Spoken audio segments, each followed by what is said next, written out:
Eran las 3:15 de la madrugada cuando unos golpes secos y desesperados en la puerta me arrancaron del sueño. Afuera, la tormenta caía con fuerza sobre la Ciudad de México, pero el ruido que hacía temblar mi entrada era aún más aterrador que los truenos. Corrí descalza, con el corazón palpitando en la garganta, pensando que quizás era un ladrón o una emergencia vecinal. Pero cuando abrí la puerta, la imagen que vi se me grabó a fuego en la retina para siempre. Ahí estaba Sofía, mi hija. Hacía apenas unas horas la había visto salir de esta misma casa radiante, vestida de blanco, rumbo al altar. Ahora estaba empapada, temblando incontrolablemente, con el vestido de novia hecho jirones y cubierto de lodo. No llevaba zapatos, sus pies estaban lastimados, pero lo peor era su rostro. Un lado estaba terriblemente hinchado y sus ojos reflejaban un terror absoluto. Antes de que pudiera gritar su nombre, se desplomó en mis brazos como una muñeca rota.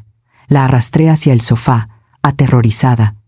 Cuando abrió los ojos unos segundos después, no lloró por el dolor físico. Me agarró la mano con una fuerza desesperada y susurró: «Mamá, me encerraron. Dijeron que no me dejarían salir viva de esa habitación si no firmaba el traspaso de mi departamento. Julián». Julián solo miraba mientras su madre me obligaba. Sentí un frío glacial recorrer mi espalda. La familia de su esposo, los Mendoza, son gente poderosa, con influencias y dinero. Yo soy solo una maestra jubilada. ¿Cómo iba a defender a mi hija de esos monstruos? En ese instante, supe que no tenía opción.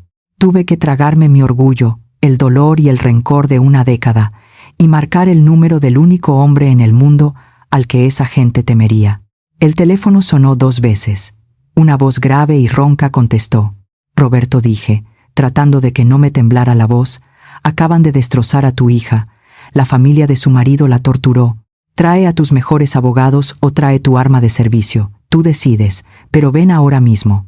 En ese momento, pensé que solo estaba pidiendo ayuda para proteger a Sofía. No tenía ni la menor idea de que esa llamada no solo desataría la furia de un general retirado, sino que terminaría destapando una cloaca de crímenes, estafas y secretos oscuros que mi consuegra, esa mujer de la alta sociedad, había logrado ocultar durante 20 años. Lo que descubrimos esa madrugada cambiaría nuestras vidas para siempre. Hace apenas 6 meses, nuestra vida era tranquila, casi aburrida, hasta que apareció Julián. Recuerdo el día que Sofía lo trajo a casa. Entró como un huracán de perfección que nos deslumbró a todos. Llegaba en un auto deportivo alemán último modelo, de esos que hacen girar cabezas en la calle, siempre impecablemente vestido con trajes a la medida, y oliendo a una colonia cara que se quedaba impregnada en la sala horas después de que se fuera. Era el príncipe azul moderno. No llegaba con las manos vacías. Traía ramos de rosas rojas tan grandes que Sofía apenas podía sostenerlos, chocolates importados para mí y una educación exquisita que parecía de otro siglo. Nos abría la puerta del coche. Se ponía de pie cuando yo entraba a la habitación y trataba a mi hija como si fuera una muñeca de porcelana. Sofía, con sus 23 años y esa inocencia que a veces me preocupaba, cayó rendida. Estaba flotando en una nube rosa, convencida de que había ganado la lotería del amor. Pero hubo señales. Oh, claro que las hubo, y me duele en el alma haberlas ignorado. La primera bandera roja ondeó frente a mis ojos la noche que fuimos a cenar a su casa para la presentación oficial. Vivían en Polanco, una de las zonas más exclusivas de la ciudad. La fachada de la casa era imponente, con muros altos y cámaras de seguridad, pero en cuanto crucé el umbral, sentí un frío extraño. No era un frío de temperatura, era un frío de vacío. Mientras nos daban el recorrido, noté detalles que no encajaban con la supuesta riqueza que ostentaban. En las paredes del salón principal había marcas rectangulares más claras en la pintura, huellas de cuadros grandes que habían sido descolgados recientemente. Los muebles, aunque de estilo Luis XV, tenían una capa fina de polvo en las patas, y en una mesita lateral juro que vi, una etiqueta de una casa de empeño mal arrancada en una lámpara de plata. Y luego estaba ella, doña Elvira. Bajó las escaleras como una reina de telenovela, cargada de joyas que tintineaban al moverse. Su sonrisa era perfecta, pero no le llegaba a los ojos. Durante la cena apenas probó bocado. En lugar de preguntarme por los gustos de mi hija, por sus estudios o por nuestra familia, el interrogatorio fue puramente financiero. Y dime, Lucía, ¿es cierto que la abuela de Sofía le dejó ese edificio de departamentos en La Condesa?, preguntó, mientras removía su copa de vino. ¿Está a nombre de la niña o tuyo?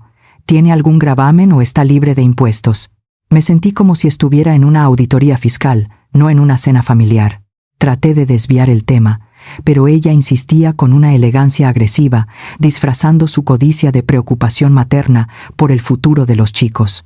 Al salir de ahí, mientras esperábamos que el portón eléctrico se abriera, ocurrió lo que debió haber sido mi señal para correr. Una mujer joven, delgada hasta los huesos y con el maquillaje corrido por el llanto, se aferró a los barrotes de la entrada, gritando el nombre de Julián. «¡No puedes hacerme esto! Julián, por favor, diles la verdad», gritaba con una desesperación que me heló la sangre. Los guardias de seguridad salieron de inmediato, la empujaron con brutalidad y la amenazaron con llamar a la patrulla si no se largaba. Yo miré a Julián, esperando una explicación, pero él ni siquiera parpadeó. Subió la ventanilla del auto y dijo con un tono de fastidio total: «No se asusten, es una ex empleada doméstica que despedimos por robar joyas. Está loca y obsesionada con nosotros». Yo sentí un nudo en el estómago. Mi instinto de madre gritaba: «¡Peligro!». Gritaba que esa chica no parecía una ladrona, sino alguien a quien le habían roto el alma. Se lo dije a Sofía en el camino de regreso. «Hija, ten cuidado. Esa familia, esa mujer en la reja. Algo no me gusta». Pero mi niña me miró con esos ojos brillantes de enamorada y me dijo: «Ay, mamá, tú siempre ves moros con tranchete.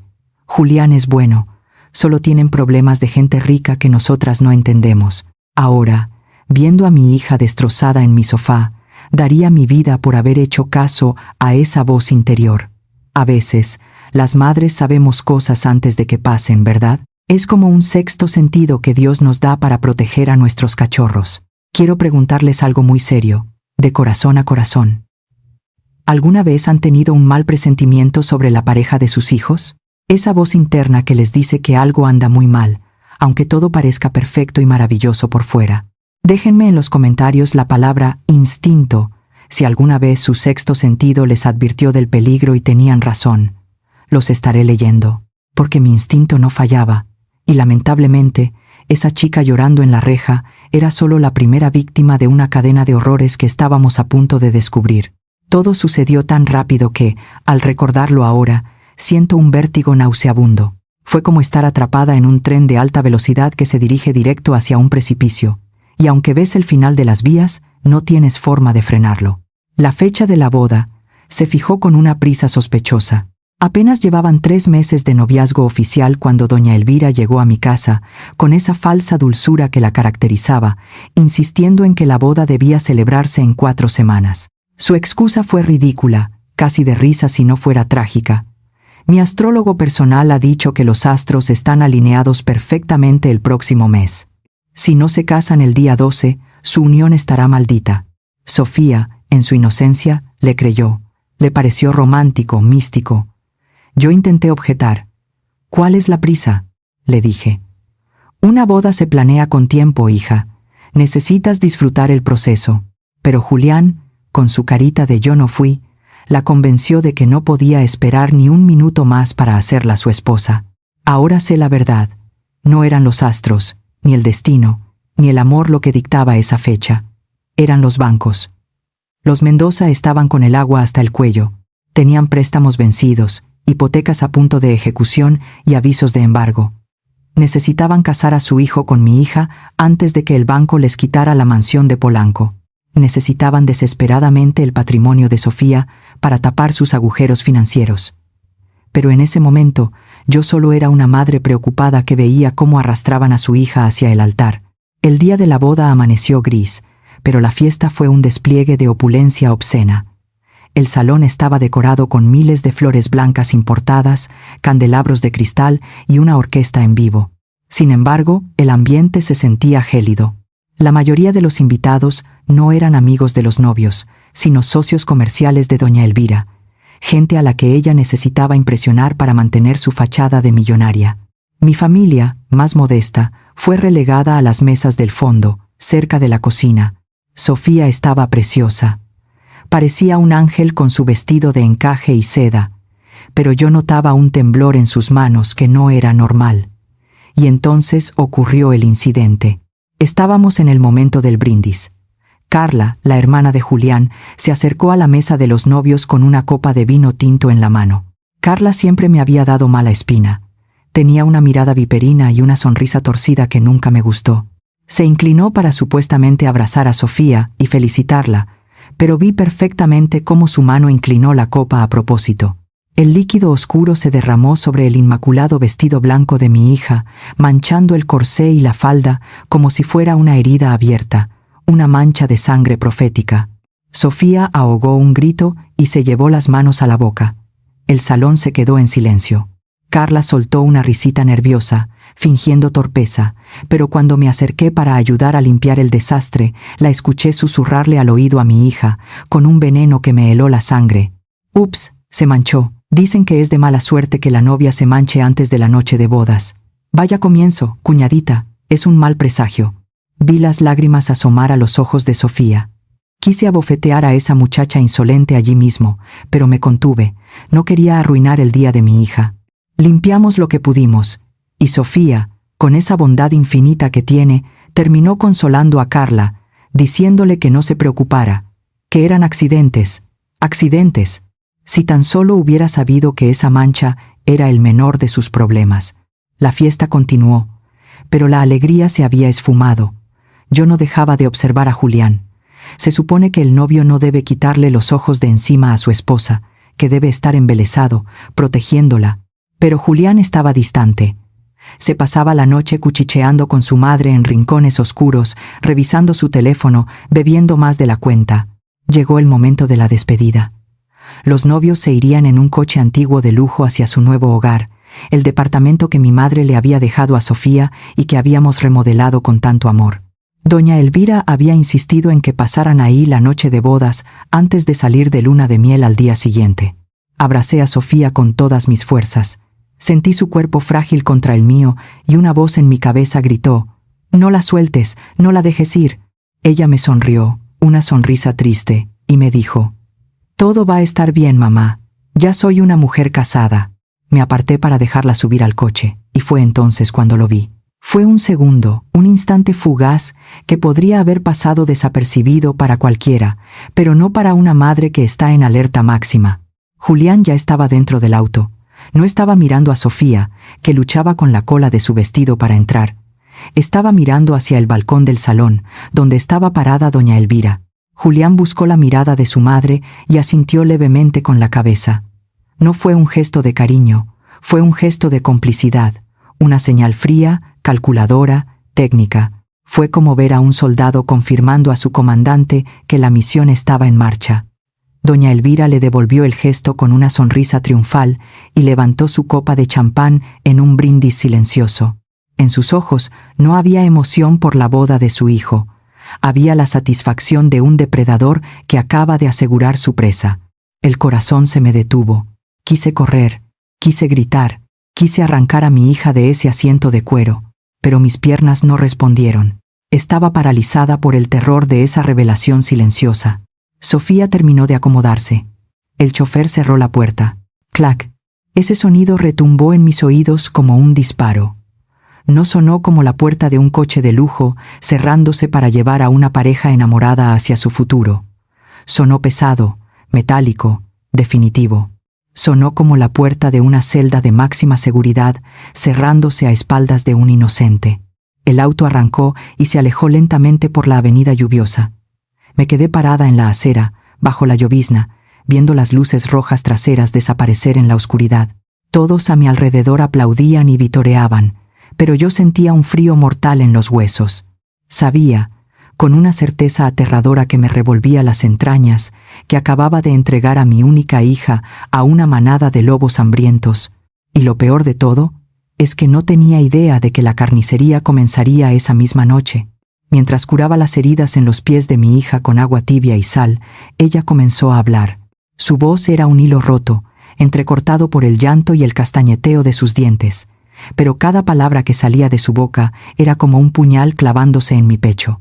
Lo que me contó esa madrugada no fue solo una historia de violencia. Fue la crónica de una emboscada, una trampa planeada con la frialdad de un verdugo. Mamá me dijo, apretando mi mano con sus dedos helados. Apenas entramos al departamento, Julián cambió. Me contó que al llegar a su nuevo hogar, ese departamento en la colonia Condesa, que mi madre le heredó con tanto sacrificio, el príncipe azul se transformó. Julián empezó a quejarse de un dolor de cabeza insoportable. Dijo que necesitaba ir a la farmacia de la esquina por unas pastillas fuertes, porque la migraña lo estaba matando. Sofía, siempre tan cuidadosa, se ofreció a ir ella o pedir algo por aplicación, pero él insistió. Le dio un beso rápido en la frente, el beso de Judas. Ahora lo sé, y salió por la puerta principal. Sofía se quedó sola, con su vestido de novia aún puesto, sintiéndose extraña en esa casa vacía. No pasaron ni 5 minutos cuando escuchó el sonido de las llaves en la cerradura. Pensé que era él, mamá. Pensé que se le había olvidado la cartera. Corrí a abrir, pero no era Julián. La puerta se abrió de golpe y entraron ellas, doña Elvira y Carla, pero ya no eran las mujeres sofisticadas de la fiesta. Esa máscara se había caído por completo.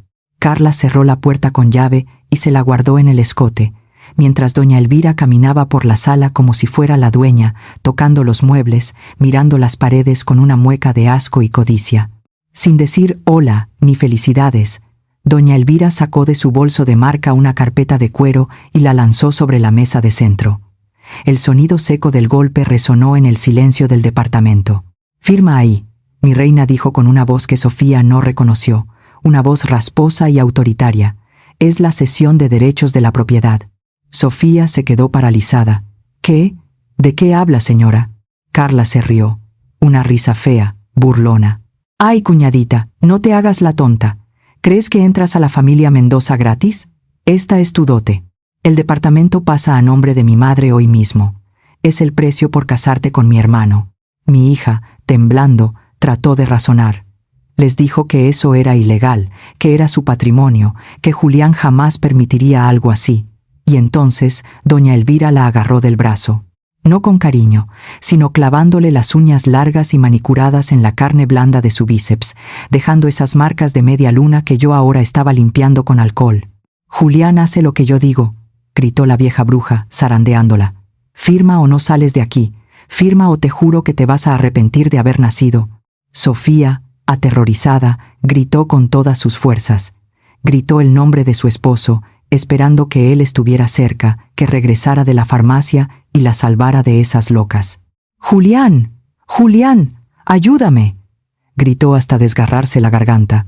Y entonces sucedió lo peor, lo que terminó de romper el corazón de mi niña. Desde el otro lado de la puerta principal, una voz amortiguada respondió. No estaba en la farmacia, nunca se había ido. Había estado ahí todo el tiempo, pegado a la madera, escuchando como un cobarde mientras su madre y su hermana acorralaban a su esposa. «Sofía», dijo Julián, con esa voz de niño mimado que ahora me provoca náuseas. «Por favor, firma.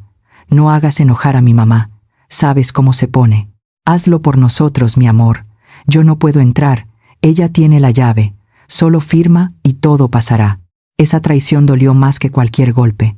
El hombre al que le había jurado amor eterno, hacía apenas unas horas estaba ahí, permitiendo que la extorsionaran, usándola como un cheque al portador para pagar las deudas de su familia. En ese momento, algo dentro de Sofía cambió. El miedo se mezcló con un instinto de supervivencia que no sabía que tenía. Se dio cuenta de que si no firmaba, la golpearían hasta matarla o hasta que su voluntad se quebrara. Pero si firmaba, se quedaría sin nada y atrapada con esos monstruos para siempre. «Está bien», dijo Sofía, bajando la cabeza, fingiendo sumisión. «Está bien, ustedes ganan. Voy a firmar. Solo. Déjenme ir al baño a lavarme la cara. Estoy mareada». «Por favor». Doña Elvira y Carla intercambiaron miradas triunfantes. Creyeron que la habían doblegado. «Tienes 2 minutos», niña, escupió Carla. «Y no intentes nada estúpido, estamos en un segundo piso». Sofía entró al baño y puso el seguro. Abrió el grifo del lavabo al máximo para hacer ruido. Miró la pequeña ventana de ventilación que daba hacia el patio trasero del edificio. Era estrecha, alta y afuera llovía a cántaros, pero era su única salida. Sin pensarlo 2 veces, con la adrenalina quemándole las venas, se subió al inodoro. El vestido de novia, pesado y voluminoso, se enganchaba en todo. Tuvo que rasgar la tela fina, rompiendo el encaje francés que tanto nos había costado para poder pasar las piernas. Se escurrió por el hueco como pudo. El aire frío y la lluvia golpearon su cara. Abajo, solo había oscuridad y unos arbustos espinosos. Cerró los ojos y se dejó caer. El impacto fue brutal. Sintió como las ramas le arañaban la piel y un dolor agudo le subió por el tobillo al aterrizar mal en el lodo. Pero no se detuvo a sobarse.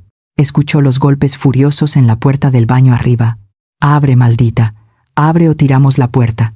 Sofía se levantó, ignorando el dolor, y corrió. Corrió descalza por las calles inundadas de la Condesa, esquivando charcos, con el vestido pegado al cuerpo como una segunda piel helada. Corrió 5 kilómetros bajo la tormenta, sin mirar atrás, temiendo que en cualquier momento vería las luces del auto de Julián persiguiéndola. No paró hasta que vio la luz de mi pórtico. No paró hasta que sus puños golpearon mi madera. Mientras terminaba de contarme esto, Sofía me miró con los ojos llenos de lágrimas y me dijo: «Mamá, soy una estúpida. Perdí mi casa. Seguro ya rompieron la puerta y cambiaron la cerradura». Yo le sequé las lágrimas. Sentí una furia crecer en mi estómago, una furia caliente y volcánica que no había sentido en años. «No, mi amor», le dije, besando su frente. «No perdiste nada, pero ellos acaban de perderlo todo». Miré el reloj. Eran casi las 4:30 de la mañana. Me levanté y fui hacia el teléfono fijo. Sabía que Roberto ya estaba en camino, pero necesitaba asegurarme de que viniera preparado para la guerra, porque esto ya no era un divorcio. Esto era una cacería, y la presa acababa de convertirse en cazador. A las 5 de la mañana en punto, el silencio sepulcral de la calle fue roto por el rugido inconfundible de un motor diésel. No era un coche cualquiera. Era el sonido grave y potente de una camioneta grande, de esas que imponen respeto solo con verlas acercarse.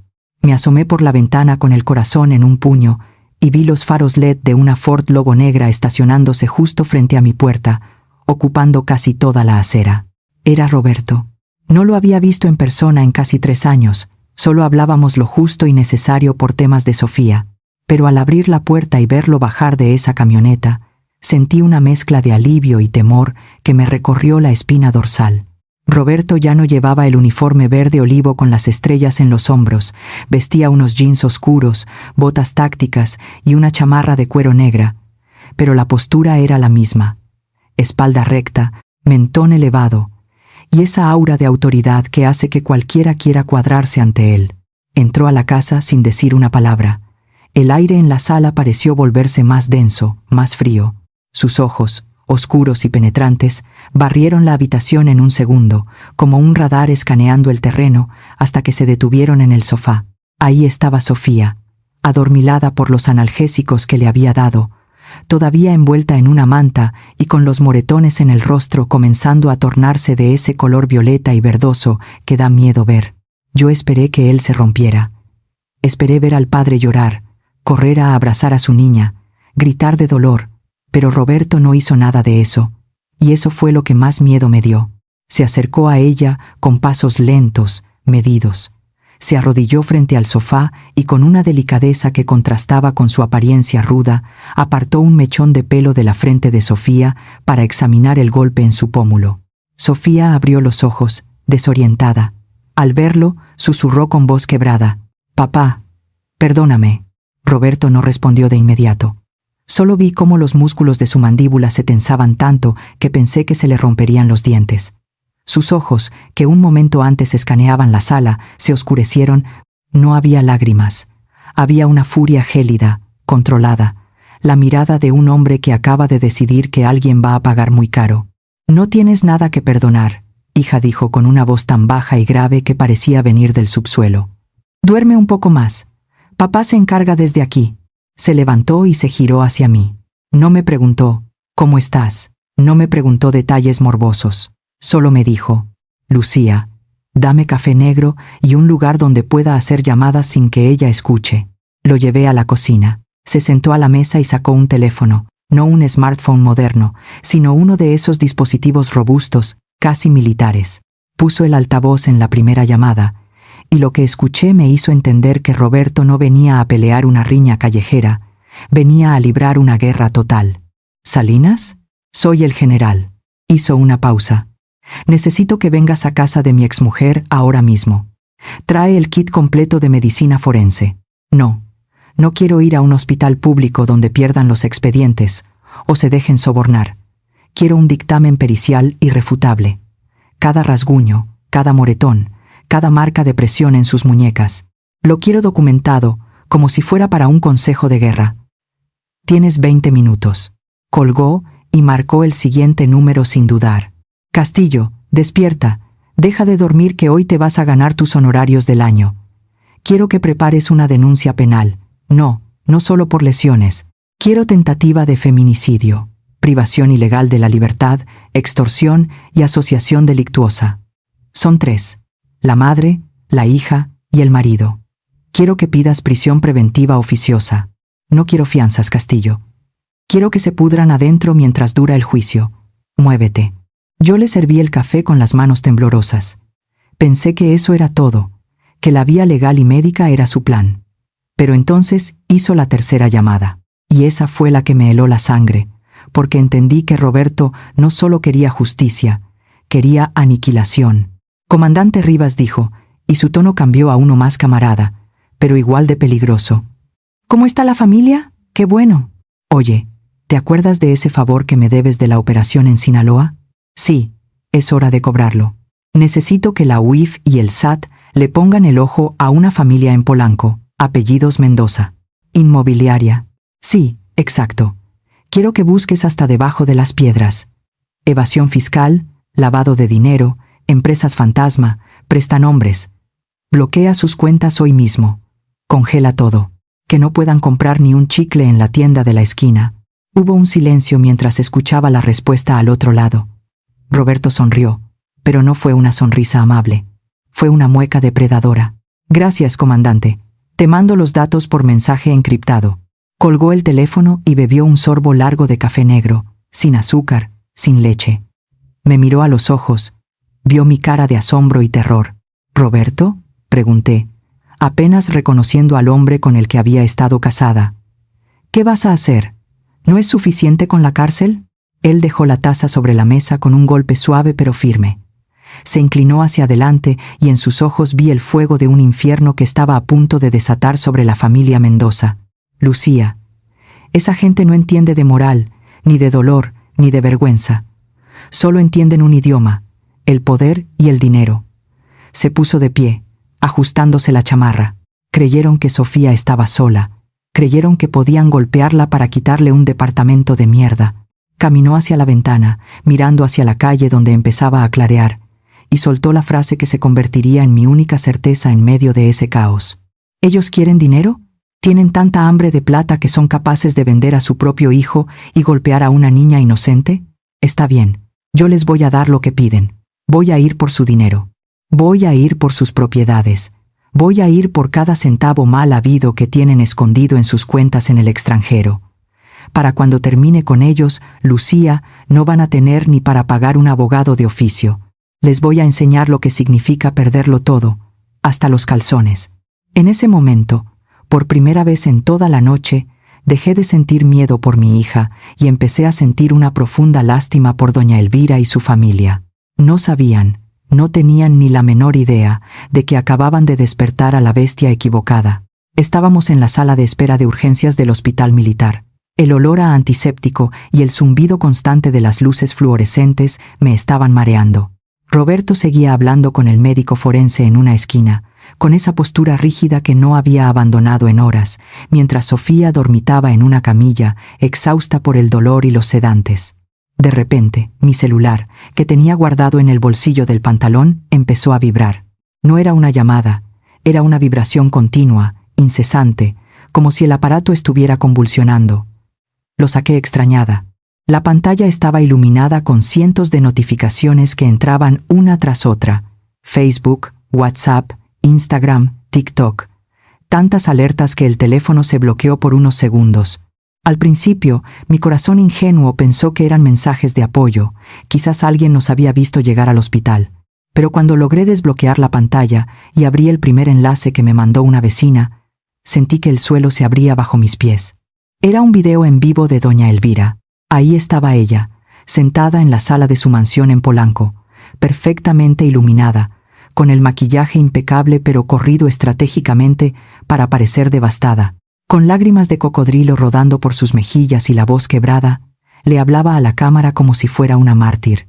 «Amigos, familia, estoy destrozada», decía, sollozando teatralmente. «Mi nuera, esa chica que acogimos como una hija, a la que le dimos todo, nos traicionó en su propia noche de bodas. Julián, mi pobre hijo, la encontró mensajeándose con su amante en el baño apenas llegaron al departamento. Y cuando la confrontamos, cuando le pedimos una explicación, se volvió loca. Se empezó a golpear ella misma contra la pared, gritando que si no le dábamos dinero nos iba a destruir la reputación. Huyó como una delincuente, dejándonos con el corazón roto. Me quedé helada. La sangre me hervía en las venas. Bajé a la sección de comentarios y fue como meter la mano en un nido de víboras. La gente, sin saber nada, sin preguntar, ya había dictado sentencia. ¡Qué zorra! Pobre Julián, se salvó de una buena. Seguro solo quería la lana y se largó con el otro.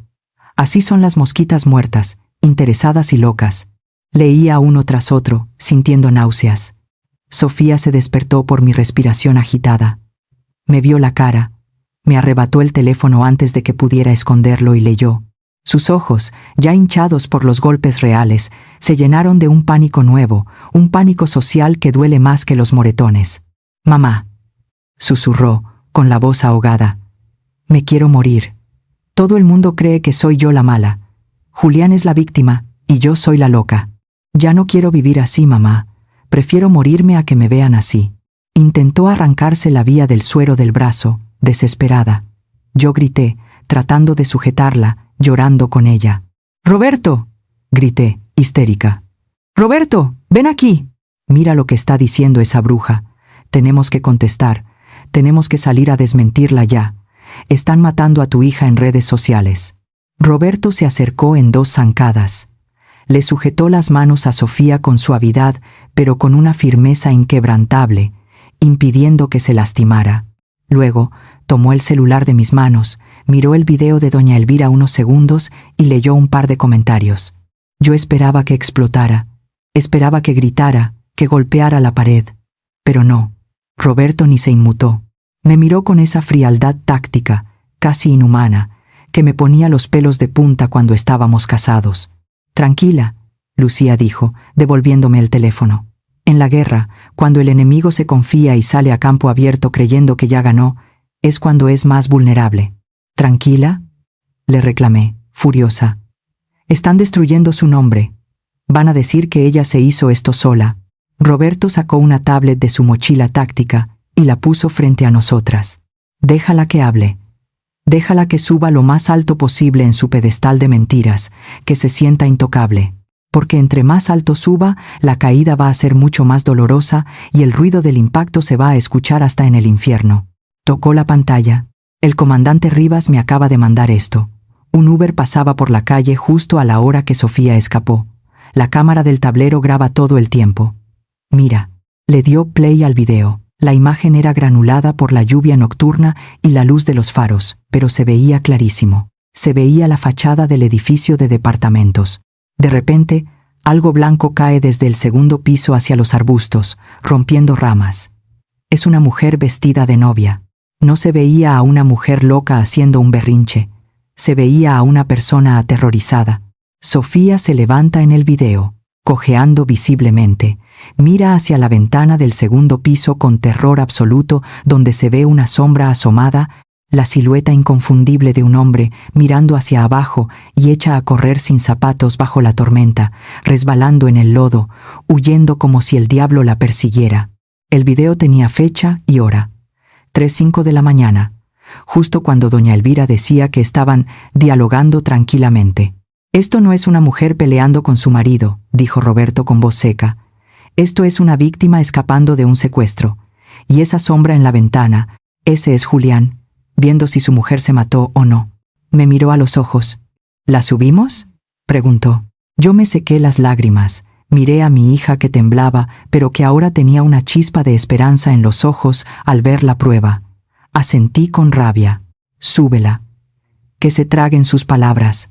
Roberto tecleó algo rápido, adjuntó el archivo y le dio a publicar desde una cuenta nueva que acababa de crear. Esto es solo el primer golpe, Lucía dijo mientras guardaba la tablet.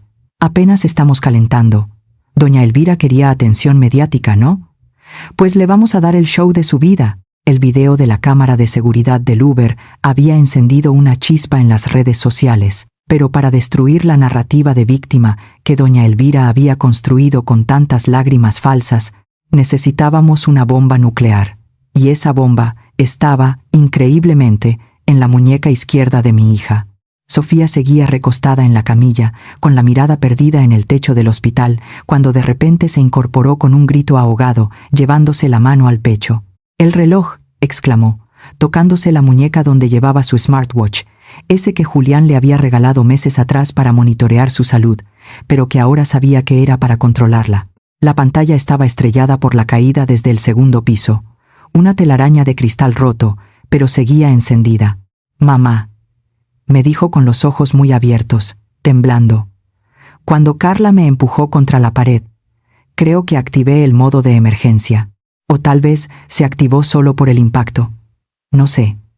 Pero mira, me pasó el reloj con manos torpes. Había una notificación parpadeante.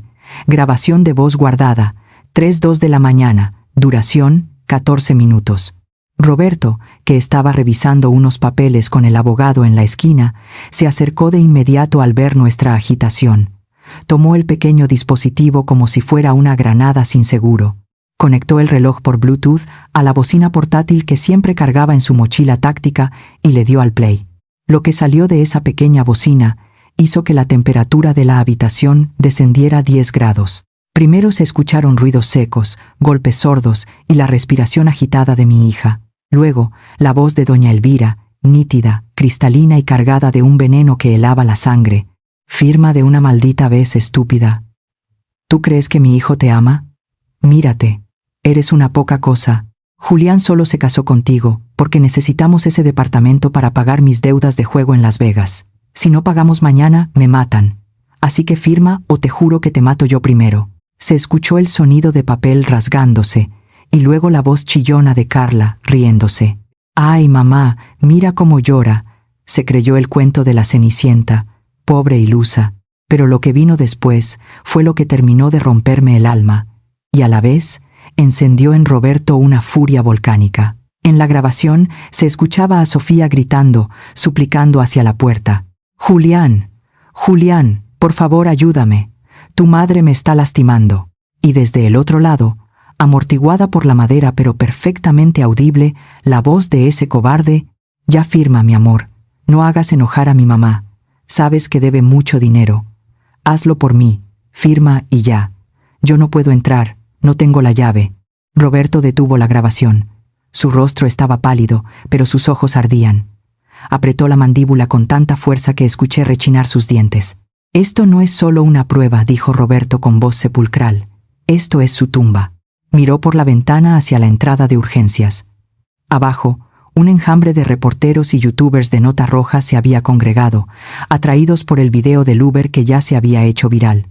Estaban como buitres esperando carroña.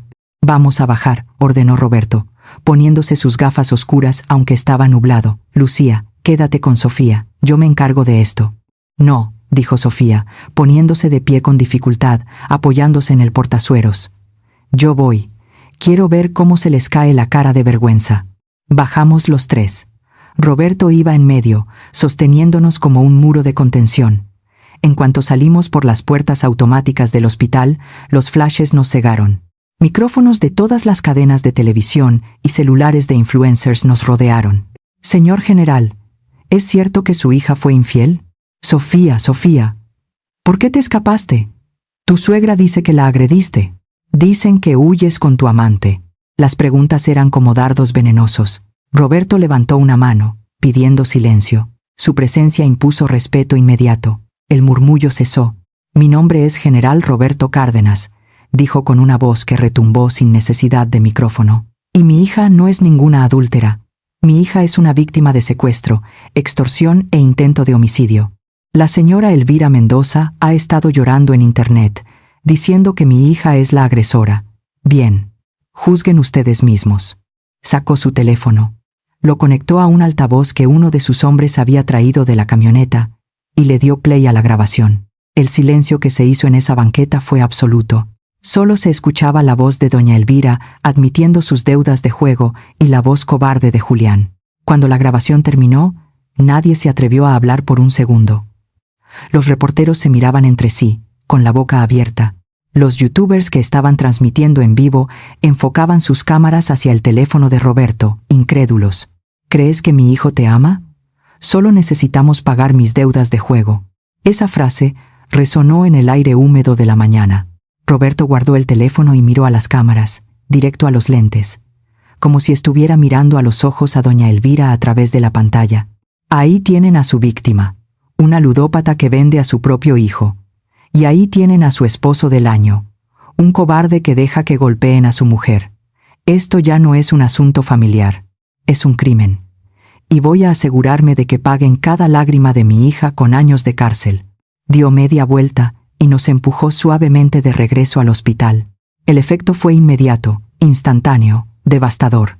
Antes de que llegáramos al elevador, el internet ya había explotado.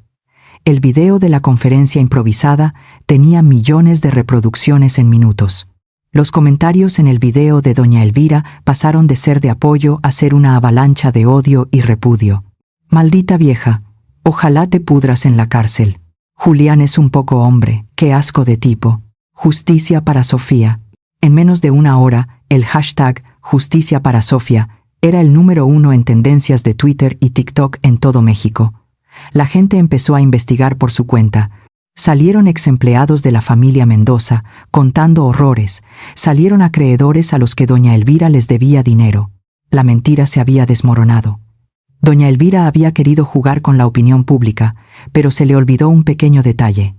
En la era digital, la verdad es un incendio forestal, y ella acababa de quedarse atrapada en medio de las llamas con un galón de gasolina en la mano. Cuando creíamos que habíamos tocado fondo con la crueldad de esa familia, el destino nos demostró que el pozo era mucho más profundo y oscuro de lo que jamás imaginamos. La bomba mediática que Roberto había detonado con la grabación del reloj no solo sirvió para limpiar el nombre de Sofía, sino que actuó como un faro en la oscuridad, atrayendo a otros náufragos que esa gente había dejado a su paso. Estábamos todavía en el hospital, esperando el alta médica de mi hija, cuando el teléfono seguro de Roberto sonó de nuevo. Era el comandante Rivas, su amigo de la unidad de inteligencia financiera. Roberto contestó.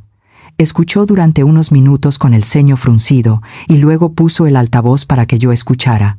Su rostro estaba pálido, no de miedo, sino de asco. Lucía, esto es mucho peor de lo que pensábamos, dijo Roberto, mirándome fijamente. Rivas encontró un patrón. Sofía no fue un error, ni un caso aislado. Sofía era solo el proyecto de este año. Rivas nos explicó que, al rastrear los movimientos fiscales de los Mendoza, saltó una alerta roja de hace 5 años. Una transferencia masiva de fondos y una cancelación de boda repentina. El nombre de la chica era María Fernanda. Búscala, ordenó Roberto. Quiero hablar con ella hoy mismo. 2 horas más tarde, una mujer joven, de unos 28 años, entró en la habitación del hospital. Vestía de manera sencilla, casi humilde. Muy diferente al tipo de círculo social en el que se movían los Mendoza. Cuando vio a Sofía en la cama, con la cara magullada, María se tapó la boca y rompió a llorar. No eran lágrimas de lástima, eran lágrimas de reconocimiento. Ella había estado en ese mismo infierno. Pensé que yo había sido la única estúpida, nos dijo María, temblando mientras aceptaba un vaso de agua. Pensé que Julián me amaba de verdad. La historia de María era un calco exacto de la de mi hija, casi como si siguieran un guión perverso. Julián la había enamorado con la misma intensidad, los mismos regalos, las mismas promesas de cuento de hadas. Pero en su caso, el ataque no fue por un departamento. Me pidieron mis ahorros, confesó María con la voz rota. Me dijeron que la empresa familiar tenía un problema de liquidez temporal, que si les prestaba $500,000 me harían socia. Yo estaba ciega. Vendí mi coche, Pedí un préstamo en el trabajo, les di todo. ¿Y qué pasó después?, preguntó Sofía, con un hilo de voz. María bajó la mirada, avergonzada. El día que les transferí el dinero, la máscara se cayó. Doña Elvira y Carla me encerraron en su despacho. Me mostraron fotos íntimas que Julián me había tomado sin que yo me diera cuenta mientras dormía. Me dijeron que si intentaba denunciarlos o pedir mi dinero de vuelta, le mandarían esas fotos a mi jefe, a mis padres, a todo el mundo. Me dijeron que me acusarían de extorsión. Tuve tanto miedo que huí. Me fui de la ciudad, cambié mi número y traté de olvidar. Roberto apretó los puños con tanta fuerza que los nudillos se le pusieron blancos. No era solo violencia doméstica, era una empresa criminal perfectamente estructurada. Es un negocio familiar, dijo Roberto con frialdad. La madre es la CEO que planea la operación, el hijo es el cebo guapo que atrae a las víctimas y la hermana es la ejecutora que aplica el terror psicológico. Llevan años viviendo de esto, cazando mujeres vulnerables con patrimonio para desguazarlas y luego desecharlas. María nos miró con determinación. Si van a hundirlos, yo testifico. Ya no tengo miedo, ya no tengo nada que perder, pero quiero ver a esa vieja tras las rejas. Mientras nosotros armábamos el caso con el testimonio de María, al otro lado de la ciudad, en la mansión de Polanco, el pánico había comenzado a cundir.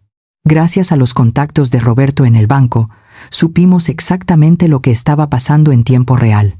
Doña Elvira, al ver que el video viral no se detenía y que la opinión pública la estaba linchando, intentó ejecutar su plan de escape de emergencia. Imaginé la escena perfectamente. Ella corriendo por su habitación, tirando ropa de marca en una maleta Louis Vuitton, gritándole a Julián y a Carla que se apuraran. Intentó hacer lo que siempre hacía, comprar su salida. Entró a su aplicación bancaria para transferir todo el dinero a una cuenta en las Islas Caimán y comprar 3 boletos de avión solo de ida a Estados Unidos. Pero entonces se topó con el muro que Roberto había construido. Acceso denegado. Cuenta congelada por orden de la UIF. Me contaron después que intentó pasar sus tarjetas de crédito para comprar los vuelos. Denegada. Intentó sacar efectivo de un cajero automático cercano. Retenida. Roberto había cumplido su palabra. No tenían ni para un taxi al aeropuerto. Estaban atrapados en su jaula de oro, rodeados por periodistas afuera y con las cuentas en cero adentro. Están desesperados, Lucía, me dijo Roberto, colgando el teléfono con una sonrisa lobuna. Rivas me dice que acaban de intentar cruzar la caseta hacia Cuernavaca en el coche de Julián. Piensan huir por carretera. Me miró y se puso de pie, ajustándose la chaqueta. Es hora de ir a buscarlos. No van a llegar ni a la esquina. El círculo se había cerrado. Ya no eran los depredadores. Ahora eran las ratas intentando escapar de un barco que se hundía, y nosotros teníamos el control de las compuertas. Nunca olvidaré la imagen de esa noche en Polanco. Las luces azules y rojas de las patrullas rebotaban contra la fachada de piedra de la mansión Mendoza, convirtiendo su elegante castillo en una escena de crimen barata. Los vecinos, esos mismos a los que doña Elvira tanto se esforzaba por impresionar, estaban asomados a sus balcones o grabando con sus celulares desde la acera, murmurando y señalando. Roberto y yo llegamos justo cuando el operativo de la Fiscalía y el SAT estaba en su punto álgido. No entramos. Nos quedamos junto a la camioneta de Roberto, observando cómo el imperio de naipes se derrumbaba. La puerta principal, esa madera tallada que parecía impenetrable, estaba abierta de par en par. Agentes federales entraban y salían cargando cajas de documentos, computadoras y hasta las obras de arte que adornaban el vestíbulo. Pero el verdadero espectáculo ocurrió cuando sacaron a los dueños de la casa.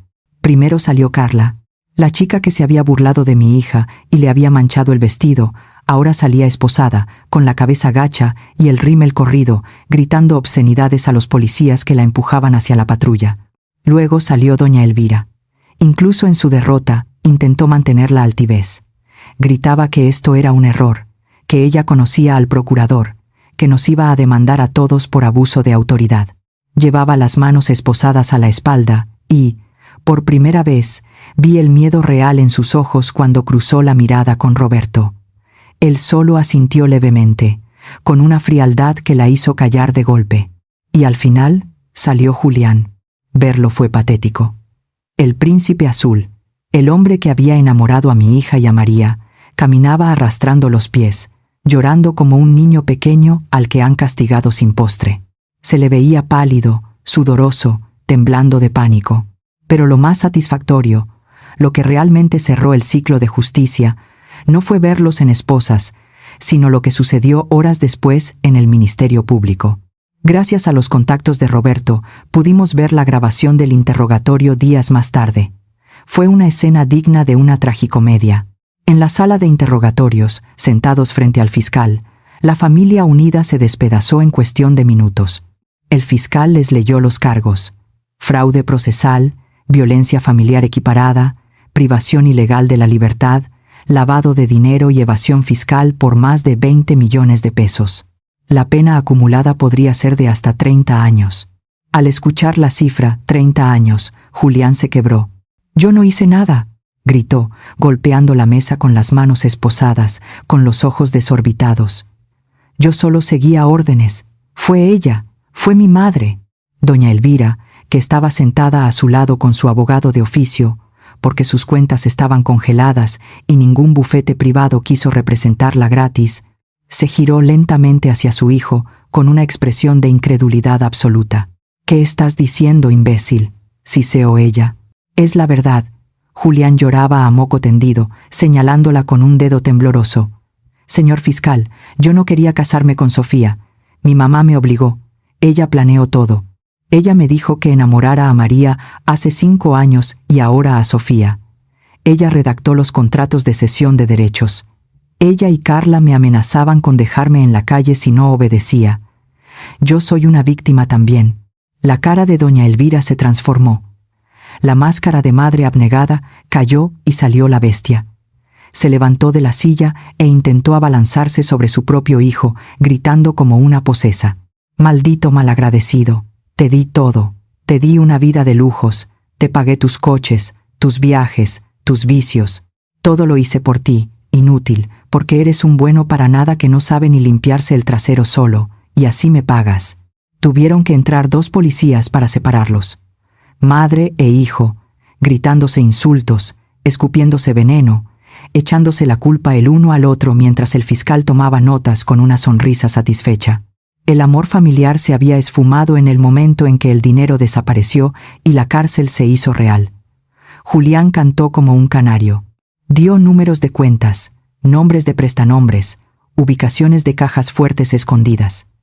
Entregó a su madre y a su hermana en bandeja de plata con tal de negociar una reducción de condena.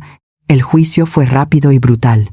Doña Elvira fue sentenciada a 25 años de prisión en Santa Marta, Acatitla, sin derecho a fianza por la gravedad de los delitos financieros y violentos. Carla recibió 15 años como cómplice activa. La última vez que supe de ellas, doña Elvira trabajaba en la lavandería del penal para poder comprar jabón y papel higiénico, porque nadie, absolutamente nadie, iba a visitarla. ¿Y Julián? Su traición funcionó a medias. El juez le concedió un criterio de oportunidad por colaborar con la justicia. Evitó la cárcel, sí, pero el precio fue su vida entera. Quedó con antecedentes penales, lo que lo inhabilitó para trabajar en cualquier empresa respetable. El SAT le embargó todo: el coche, las cuentas, hasta la ropa de marca. Hace unas semanas, Roberto me mandó una foto que alguien le tomó. Julián trabaja ahora como cargador en la central de abastos, moviendo cajas de frutas desde la madrugada. Se ve demacrado, más viejo, sucio. Ya no hay trajes italianos ni lociones caras. Vive en un cuarto de azotea en una zona popular, solo, odiado por su familia y despreciado por la sociedad. Dicen que la justicia divina tarda, pero llega. En el caso de los Mendoza, llegó con todo el peso de la ley y la fuerza de un padre decidido. Verlos caer no me devolvió los años de paz que perdí preocupándome por mi hija, pero ver a Julián cargando bultos y a doña Elvira tras las rejas, mentiría si dijera que no dormí con una sonrisa en los labios esa noche. Habían perdido no solo su libertad y su dinero, sino lo único que les importaba, su preciosa e intocable imagen. Ha pasado exactamente 1 año desde aquella noche de tormenta y sirenas. Hoy, cuando miro a Sofía, ya no veo a la niña asustada que llegó descalza y golpeada a mi puerta. Veo a una mujer inquebrantable. Lo primero que hizo al terminar el juicio fue vender el departamento de la condesa. Me dijo que no podía vivir entre paredes que habían escuchado su llanto y la traición de Julián. Con el dinero, se compró un pequeño estudio lleno de ventanales donde entra el sol todo el día y montó su propia agencia de diseño. Está sola, sí, pero nunca la he visto tan plena. Aprendió que la soledad elegida es 1000 veces mejor que una compañía que te desangra. En cuanto a Roberto y a mí, no hubo un final de película romántica. No volvimos a estar juntos como pareja. Hay heridas del pasado que ya cicatrizaron pero que dejaron marca. Sin embargo, ganamos algo mucho más valioso. Somos un equipo. Ahora viene a comer todos los domingos. Verlo reír con Sofía, sin el peso del uniforme ni del rencor, es la paz que busqué durante décadas. Al final, el dolor nos enseñó a perdonarnos. Mujeres, si algo quiero que se lleven de esta historia es esto. El activo más valioso que tienen no es una casa, ni una herencia, ni un anillo de bodas. Es su dignidad. Nunca, bajo ninguna circunstancia, firmen nada por miedo o por presión. El miedo es un mentiroso que te hace creer que estás sola, pero la familia, la de verdad, la que te ama con las entrañas, siempre tendrá los brazos abiertos para recibirte, sin importar qué tan grande haya sido tu error. Si ver caer a esa familia de buitres y ver a Julián cargando cajas les dio tanta satisfacción como a mí, revienten ese botón de like ahora mismo. Y quiero leerlos.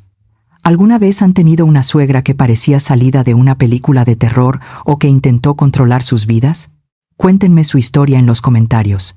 No olviden suscribirse y activar la campanita, porque el drama de la vida real supera a cualquier telenovela y mañana les traigo otra historia que los dejará helados. Hasta la próxima.